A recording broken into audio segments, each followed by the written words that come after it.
وہ اللہ اس کی نیتوں کو جانتا ہے، اس کا ہر ایک عمل اللہ کے ہاں اس کے اجر میں لکھا جائے گا۔ اور یہ بہت بڑا کام ہے مسجد بنا کر مسجدوں کو آباد کرنا، یہ کوئی معمولی کام نہیں۔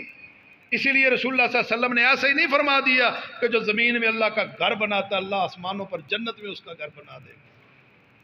اور رسول اللہ فرماتے ہیں دنیا میں بڑی بڑی پرکشش جگہ ہیں، کوئی جناب اپنی آنکھوں کو سکون پہنچانے کے لیے دبئی جاتے ہیں کہ یہاں پر بڑی عالی شان منظر ہے، جناب وہاں جاتے ہیں۔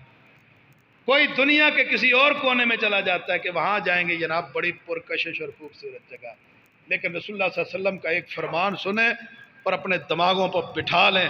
اللہ کے رسول صلی اللہ علیہ وسلم فرماتے ہیں احب البقاء الی اللہ مساجدہا، اللہ کے نزدیک اللہ کی زمین پر اگر سب سے بہترین اور محبوب ترین کوئی جگہ ہے تو وہ اللہ کے گھر مساجد ہے۔ دنیا میں کوئی ایسی پرکشش جگہ نہیں جو اللہ کے گھر مسجدوں سے زیادہ بہتر ہو۔ اللہ کی مسجدیں دنیا میں سب سے زیادہ خوبصورت اور محبت والی جگہ، وَأَبْغَضُ الْبِقَاءِ إِلَى اللَّهِ أَسْوَاقُهَا، اور دنیا میں سب سے بدترین اگر کوئی جگہ ہے تو وہ بازار ہے۔ آپ دیکھیں بازاروں میں رش پڑا ہوا ہے، مسجدیں خالی پڑی۔ اللہ اکبر۔ رسول اللہ صلی اللہ علیہ وسلم نے فرمایا اگر کسی کو دیکھو کہ مسجد کے اندر سے صفائی کے ارادے سے ایک تنکا اٹھا کر باہر پھینک رہا ہے تو اس کے ایمان کی گواہی دے دو، کیونکہ مسجدوں کو آباد کرنا ایمان والوں کا کام ہے، بے ایمانوں کا کام نہیں ہے۔ مسجدیں بناتے ہیں ایمان والے، مسجدوں کو آباد کرتے ہیں ایمان والے۔ آج مسجد بن گئی، اللہ نے آپ کے ذریعے اس مسجد کو آباد کیا کہ آپ اس مسجد کی زینت بنے، آپ کی وجہ سے یہ مسجد بن گئی۔ کل قیامت والے دن اللہ تعالیٰ اسی طرح اس مسجد میں آپ لوگوں کو اکٹھا کر دے گا جو اس بندے کے لیے بنائی جائے گی۔ اس لیے مسجد کو آبادی کا سبب بنے، جو اللہ کے گھروں کو آباد کرتے اللہ ان کے گھروں کو آباد کر دیتا ہے۔ اور پھر مسجد میں آنا بھی کوئی معمولی بات نہیں۔ رسول اللہ صلی اللہ علیہ وسلم کا فرمان ہے کہ جو بندہ صبح سے شام تک جتنی مرتبہ مسجد میں آتا ہے اللہ اس کی ضیافت کا بندوبست کر دیتا ہے۔ جتنی مرتبہ بھی مسجد میں آئے اللہ اس کی ضیافت کا اہتمام کرتا ہے۔ اور رسول اللہ صلی اللہ علیہ وسلم نے فرمایا 3 قسم کے لوگ ہیں جو مکمل طور پر اللہ کی حفاظت میں ہوتے ہیں۔ سب سے پہلے نمبر پر فرمایا مجاہد، وہ اپنے گھر سے جہاد کے لیے نکلتا ہے تو وہ اللہ کی حفاظت میں ہوتا ہے۔ اور دوسرے نمبر پر فرمایا وہ انسان جو نماز کے لیے نکلے مسجد کا رخ کرے وہ بھی اللہ کی حفاظت میں مکمل طور پر ہوتا ہے۔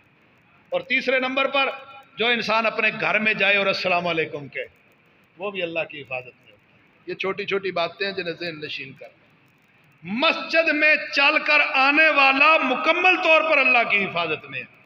واپس جائے گھر میں داخل ہو السلام علیکم، ہم جہان والوں کو سلام کرتے ہیں، آتے جاتے دوستوں کو سلام کرتے ہیں، جناب جاتے بازار میں حاجی صاحب، ملک صاحب، راجہ صاحب، چودھری صاحب سب کو سلام کرتے ہیں۔ گھر جاتے ہیں تو پتہ نہیں منہ کو کیا ہو جاتا ہے، گھر جاتے ہوئے سلام نہیں کرتے، انہیں سلامتی کی ضرورت نہیں۔ رسول اللہ فرماتے ہیں کہ تیسرے نمبر پر وہ آدمی مکمل طور پر اللہ کی حفاظت میں ہے جو گھر جائے اور گھر جا کر السلام علیکم کے تو وہ بھی اللہ کی حفاظت میں ہوتا ہے۔ اور رسول اللہ صلی اللہ علیہ وسلم نے فرمایا 7 قسم کے لوگ ہیں قیامت والے دن جب لوگ سایہ تلاش کر رہے ہوں گے نا تو اللہ کے عرش کے علاوہ کوئی سایہ کہیں پہ نہیں ہوگا، لوگ پسینوں میں ڈوبے ہوئے ہوں گے، نفسی نفسی کا عالم ہوگا، لوگ سائے کی تلاش میں ہوں گے۔ آج سایہ کوئی نہیں ہے، صرف عرش کا سایہ ہے، اللہ کی عرش کا سایہ۔ اللہ فرماتے ہیں میں 7 قسم کے لوگوں کو اپنے عرش کے سائے کے نیچے جگہ دوں گا، ان میں ایک وہ خوش نصیب ہے۔ رسول اللہ فرماتے ہیں وَرَجُلٌ قَلْبُهُ مُعَلَّقٌ بِالْمَسَاجِدِ، ایسا جوان نوجوان آدمی کہ جوانی کی زندگی میں اس کا دل مسجد کے ساتھ جڑا رہا، ایک نماز پڑھتا ہے دوسری کی انتظار کرتا ہے، دوسری نماز پڑھتا ہے تیسری کی انتظار کرتا ہے، تیسری نماز پڑھتا ہے چوتھی کی انتظار، یہاں تک کہ وہ اسی سلسلے میں رہتا ہے جوانی کی زندگی، لیکن جوانی کی زندگی میں عبادت اللہ کے ہاں جو حیثیت رکھتی ہے، اس حدیث سے اندازہ لگا لیں کہ جو جوانی کی زندگی میں اللہ کے سامنے آ کر سجدہ ریز ہوتا ہے، روتا ہے، رکوع کرتا ہے، سجدہ کرتا ہے، جوانی کی زندگی کی عبادت اللہ کے ہاں کیا حیثیت رکھتی ہے کہ اللہ فرماتے ہیں جس دن کوئی سایہ نہیں ہوگا میں اس بندے کو اپنے عرش کا سایہ نصیب کر دوں، کہ اس کا دل مسجد کے ساتھ معلق ہے، جڑا ہوا، اس لیے مسجدوں کے ساتھ جڑ جائے۔ اور پھر مسجدیں بنانے کا مقصد کیا ہے؟ اللہ قرآن میں فرماتے ہیں وَأَنَّ الْمَسَاجِدَ لِلَّهِ فَلَا تَدْعُوا مَعَ اللَّهِ أَحَدًا، مسجدیں اللہ کے لیے ہے اور ان میں اللہ کے علاوہ کسی کا ذکر اور نہیں کیا جانا چاہیے۔ مسجد میں آئے تو اللہ کے ذکر میں مشغول ہو جائے۔ مسجدیں بنائی جاتی ہیں اللہ کے ذکر کے لیے، محمد الرسول اللہ صلی اللہ علیہ وسلم کے ذکر کے لیے۔ کہاں یہ بات یاد آ گئی کہ رسول اللہ صلی اللہ علیہ وسلم نے ممبر منگوایا حضرت حسان کے لیے، اور حضرت حسان کو ممبر پر بٹھا کر اللہ کے رسول بیٹھ گئے، فرمایا حسان اب میرے دفاع میں تو شعر پڑھ۔ حضرت حسان رسول اللہ صلی اللہ علیہ وسلم کے دفاع میں اشعار پڑھتے۔ ہمارا ایمان ہے نا، ہم اللہ کی عبادت کرتے ہیں، یہ سر اللہ نے بنایا اپنے سامنے رکوع کے لیے، جھکنے کے لیے، سجدہ کرنے کے لیے، اور ہمیں یہ تربیت دی رسول اللہ صلی اللہ علیہ وسلم نے۔ رسول اللہ صلی اللہ علیہ وسلم کا ذکر، اللہ کا ذکر۔ اللہ قرآن میں کیا فرماتے ہیں؟ اللہ فرماتے ہیں قُلْ إِن كُنتُمْ تُحِبُّونَ اللَّهَ فَاتَّبِعُونِي يُحْبِبْكُمُ اللَّهُ وَيَغْفِرْ لَكُمْ ذُنُوبَكُمْ۔ اللہ فرماتے ہیں لوگو اگر چاہتے ہو اللہ کے محبوب بن جاؤ، اللہ تمہیں اپنا محبوب بنا لے، تو طریقہ اللہ نے بتلایا پیغمبر کی زبانی، فرمایا فَاتَّبِعُونِي يُحْبِبْكُمُ اللَّهُ، میری اتباع کرو، اللہ تمہارے ساتھ محبت کرے گا۔ اب یہ اللہ کی محبت، اب رسول اللہ کی محبت کیا ہے؟ آقا فرماتے ہیں حدیث میں آتا ہے من احب سنتی فقد احبنی ومن احبنی کان معی فی الجنہ۔ آقا فرماتے ہیں میری سنتوں سے محبت کرنے والا میرے ساتھ محبت کرتا ہے۔ جس نے سنتیں اپنا لی نا، نبی کی سنت سے محبت کرتا ہے، اسے اپنے دل لگاتا ہے، آقا فرماتے ہیں فقد احبنی، گویا اس نے میرے ساتھ محبت کی، ومن احبنی کان معی فی الجنہ، جو میرے ساتھ محبت کرتا ہے وہ جنت میں میرے ساتھ ہوگا۔ رسول اللہ کی اتباع، آپ کی فرما برداری، اللہ کے ساتھ محبت، اور رسول اللہ کی سنتوں کو اپنانا، رسول اللہ سے محبت۔ ہمیں اللہ کی محبت کی بھی ضرورت ہے، رسول اللہ کی محبت کی بھی ضرورت ہے۔ اس لیے محبت کی ضرورت ہے کہ یہ ایمان ہے، رسول اللہ سے محبت انسان کا ایمان ہے۔ کتنی محبت ہونی چاہیے؟ دنیا میں انسان بچوں سے محبت کرتا ہے، اپنے بچوں سے، دنیا میں انسان ماں باپ سے محبت کرتا ہے، دنیا میں انسان اپنے بیوی سے محبت کرتا ہے، دنیا میں انسان اپنی کنبے قبیلے برادری سے محبت کرتا ہے، دنیا میں انسان اپنے کارخانے فیکٹریوں مال سے محبت کرتا ہے۔ اللہ نے ان ساری چیزوں کو قرآن کی ایک آیت میں جمع کر کے لوگوں کو بتلا دیا، لوگوں کل ان کان آباؤکم وابناؤکم واخوانکم وازواجکم وعشیرتکم واموال اقترفتموها وتجارۃ تخشون کسادها ومساکن ترضونها احب الیکم من اللہ ورسولہ وجہاد فی سبیلہ فتربصوا حتی یاتی اللہ بامرہ۔ لوگوں اگر ان ساری چیزوں سے پڑھ کر محمد الرسول اللہ کے ساتھ محبت نہیں کر لیتے، پھر تیار رہو کہ کب تم پر اللہ کا عذاب آ کر اپنی گرفت میں لے لو۔ مسجدوں میں وعد و نصیحت اللہ کی توحید کی، رب کے ذکر کی، مسجدوں میں وعد و نصیحت رسول اللہ صلی اللہ علیہ وسلم کی، اطاعت کی، آپ کی فرما برداری کی، آپ صلی اللہ علیہ وسلم کے ساتھ محبت کی۔ میں اپنی باتوں کو اختتام کی طرف لے جانا چاہتا ہوں۔ رسول اللہ صلی اللہ علیہ وسلم کے ساتھ محبت کیوں ضروری ہے؟ اس لیے کہ ایمان ہے۔ رسول اللہ کی حدیث ہے، آپ فرماتے ہیں لا یؤمن احدکم حتی تکون احب الیہ من والدہ وولدہ والناس اجمعین۔ آقا فرماتے ہیں اس وقت تک کوئی بندہ اپنے آپ کو مومن کہہ ہی نہیں سکتا جب تک وہ اپنے ماں باپ سے زیادہ، اپنی بیوی بچوں سے زیادہ مجھ محمد سے محبت کرنا نہیں شروع کر دیتا۔ ہر چیز سے زیادہ جب تک رسول اللہ سے محبت نہیں ہوتی بندہ مومن نہیں ہو سکتا۔ یہ بات کنفرم ہے۔ اور پھر محبت کے لیے ضروری ہے، ایک ہے محبت عقلی حساب سے کہ عقل کیا کہتی ہے کہ اس سے محبت ہونی چاہیے کہ نہیں. اب عقل کہتی ہے کہ بندہ شکل کا خوبصورت ہونا تو اس سے محبت ہوتی ہے کہ بھائی فلاں سے محبت کیوں کرتے ہو، کہتے یار ہے ہی بڑا سونا تو اس سے محبت کیوں نہ کریں. اگر عقل کے اس قانون کو دیکھا جائے کہ خوبصورتی والے سے محبت کرنی چاہیے تو اللہ کی قسم محمد الرسول اللہ سے بڑھ کر جہان میں کوئی خوبصورت ہے ہی کوئی نہیں. اگر آقا اتنے خوبصورت ہیں تو آقا کا حق ہے کہ آپ کے ساتھ محبت کی جانی چاہیے. رسول اللہ سے محبت ضروری ہے اس لیے کہ آپ خوبصورت ہیں. کہاں لکھا ہے خوبصورت ہے؟ ہر ایک اپنے انداز میں محمد الرسول اللہ کی خوبصورتی کو بیان کرتا ہے. اللہ اکبر. حضرت عبداللہ ابن سلام رضی اللہ تعالی عنہ جلیل القدر صحابی ہیں رضی اللہ تعالی عنہ. یہودیوں میں ان کا مقام کیا تھا؟ یہودی ان کے بارے میں کہا کرتے تھے کہ یہ ہمارے عالم ہیں اور ہمارے علماء کے بیٹے لگتے ہیں، یعنی عالم ابن العلماء ہیں. یہودی ان کے بارے میں کہا کرتے تھے کہ یہ سیدنا وابن سیدنا، یہ ہمارے سردار ہیں اور ہمارے سرداروں کے بیٹے لگتے ہیں. عبداللہ ابن سلام کہتے ہیں رسول اللہ صلی اللہ علیہ وسلم کو دیکھا تو میں نے آپ کا چہرہ دیکھ کر کہہ دیا تھا کہ ان وجہہ لیس بوجہ کذاب. اللہ کی قسم ایسے خوبصورت چہرے والا کبھی جھوٹا انسان ہو ہی نہیں سکتا. اللہ نے اتنا خوبصورت بنایا تھا رسول اللہ. ہر ایک نے کہا یا صاحب الجمال و یا سید البشر من وجهك المنیر لقد نور القمر لا يمكن الثناء كما كان حقه بعد از خدا بزرگ تو ہی قصہ مختصر. یہ بات کہہ دی آخر میں کہ بات یہاں پر مکتی مکا دیتے ہیں کہ اگر جہان میں اللہ کے علاوہ کوئی ہے تو وہ محمد الرسول اللہ ہے. اللہ کے بعد اگر کوئی دوسرے نمبر پر ہے تو محمد الرسول اللہ. کسی پنجابی نے کہا نا خدا سے تو کم ہے اور سب سے ہے زیادہ، دو عالم سے اعلیٰ ہمارے محمد. خدا سے تو کم ہے اور سب سے ہے زیادہ، دو عالم سے اعلیٰ ہمارے محمد. اتنے خوبصورت تھے، اتنے خوبصورت تھے کہ جو اتنا خوبصورت ہو پھر عقل کہتی ہے نا اس سے محبت کی جانی چاہیے. دوسری عقل کیا کہتی ہے کہ محبت کس سے کی جائے؟ محبت اس سے ہوتی ہے کہ جس کے احسانات اتنے ہو جائیں کہ بندہ ان احسانوں کا بدلہ نہ دے سکے. تو احسانوں کا بدلہ تو نہیں دے سکتا تو کہتا ہے میں اس سے محبت کرتا ہوں. احسان اتنے، احسانوں کا بدلہ دینا میرے بس کی بات نہیں تو بندہ اس سے محبت کرنا شروع کر دیتا ہے. اللہ کی قسم جب رسول اللہ صلی اللہ علیہ وسلم کو دیکھتا ہوں تو آپ کے احسانات ہم پر اتنے زیادہ کہ ہم جو ہے وہ قیامت کی دیواروں تک سر سجدے میں رکھ کر اگر رسول اللہ کے احسانوں کا بدلہ چکانا چاہے تو ہم نہیں چکا سکتے آپ کے احسان. اور قرآن میں اللہ نے کچھ احسانات کا ذکر فرمایا، ذرا سوچیں اس بات کو. قرآن کی آیت اللہ فرماتے ہیں وَاذْكُرُوا نِعْمَةَ اللَّهِ عَلَيْكُمْ اِذْ كُنْتُمْ أَعْدَاءً فَأَلَّفَ بَيْنَ قُلُوبِكُمْ. یہ کتنا بڑا احسان ہے.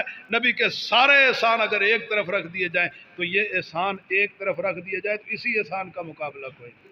وَاذْكُرُوا، اللہ فرماتے ہیں وَاذْكُرُوا نِعْمَةَ اللَّهِ علیکم اذ کنتم اعداء. یاد کرو اس وقت کو جب تم ایک دوسرے کے دشمن تھے، فَأَلَّفَ بَيْنَ قُلُوبِكُمْ. میرے مدنی آئے، آقا نے ساروں کو بھائی بھائی کر دیا. مولوی آئے لڑائی ڈال کر چلا جائے، اس نے مشن نہیں اپنایا. اللہ کی قسم جس کی تقریر لوگوں کو جوڑ کر چلی جائے رسول اللہ کے ساتھ آپس میں بھائی بھائی بنا کر چلی جائے، سمجھو کہ مولوی نے مشن اپنایا. ہم نے مشن اپنانا ہے، سب نے ہم نے مشن اپنانا ہے اور مشن کو اپنائیں رسول اللہ کی. آقا فرماتے ہیں وَاذْكُرُوا نِعْمَةَ اللَّهِ عَلَيْكُمْ اِذْ كُنْتُمْ أَعْدَاءً فَأَلَّفَ بَيْنَ قُلُوبِكُمْ. تم سارے ایک دوسرے کے دشمن تھے، بھائی بھائی کا قاتل بنا ہوا تھا. باپ زندہ عورت کو، بچی کو زمین پر درگور کر رہا تھا، فخر کر رہا تھا. آقا آئے فَأَلَّفَ بَيْنَ قُلُوبِكُمْ. آقا نے آ کر ساروں کو بھائی بھائی کر دیا. وَكُنْتُمْ عَلَىٰ شَفَا حُفْرَةٍ مِّنَ النَّارِ. دوسرا احسان کہ تم جہنم کے گڑھے کے کنارے پر پہنچے ہوئے تھے. آقا آئے فَأَلَّفَ بَيْنَكُمْ وَكُنْتُمْ عَلَىٰ شَفَا حُفْرَةٍ مِّنَ النَّارِ فَأَنْقَذَكُم مِّنْهَا. آقا آئے تو تمہیں جہنم میں گرنے سے بچا لیا. اب مشن والے مولوی کا کام کیا ہے، انسان کا کیا کام ہے کہ لوگ جہنم کی راہ پر ہیں، انہیں جہنم کی راہ سے نکال کر موڑ کر جنت کی شاہراہ پر چلا دیں۔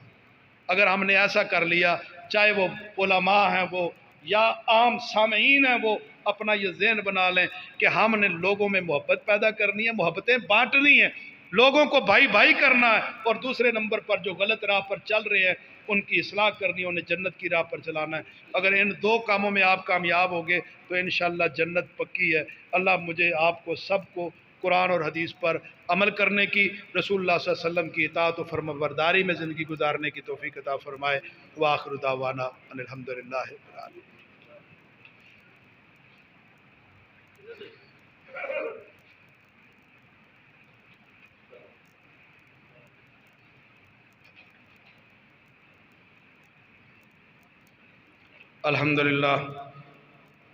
الحمدللہ نحمدہ ونستعینہ ونستغفرہ ونعوذ باللہ من شرور انفسنا ومن سیئات اعمالنا من یہدہ اللہ فلا مضل له ومن یضللہ فلا ہادی له واشہد ان لا الہ الا اللہ وحدہ لا شریک له واشہد ان محمدا عبدہ ورسولہ وشر الامور محدثاتها وکل محدثۃ بدعہ وکل بدعۃ ضلالہ وکل ضلالۃ فی النار۔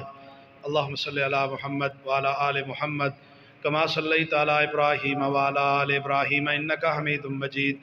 اللہم بارک علی محمد وعلی آل محمد کما بارکت علی ابراہیم وعلی آل ابراہیم انکا حمید مجید۔ اللہم اعز الاسلام والمسلمین، اللہم اعز الاسلام والمسلمین واذل الشرک والمشرکین واذل الشرک والمشرکین۔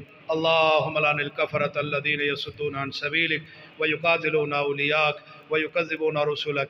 اللہم انصر من نصر دین محمد صلی اللہ علیہ وسلم واجعلنا منہم واخذلهم من خذل دین محمد صلی اللہ علیہ وسلم ولا تجعلنا منهم۔ اللہم انصر المجاہدین فی کل مکان، اللہم انصر المجاہدین اینما کانوا وحیث ما کان، اللہم انصر المجاہدین فی کشمیر، اللہم انصر المجاہدین فی فلسطین، اللہم انصر المجاہدین فی نائجیریا، اللہم انصر المجاہدین فی بوسنیا، اللہم انصر المجاہدین فی کل مکان۔ تعادلوا عباد اللہ رحمکم اللہ، ان اللہ یامر بالعدل والإحسان وإیتاء ذی القربى وینہی عن الفحشاء والمنکر والبغی یعظکم لعلکم تذکرون۔ سبحان ربک رب العزة عما یصفون وسلام علی المرسلین والحمد للہ رب العالمین۔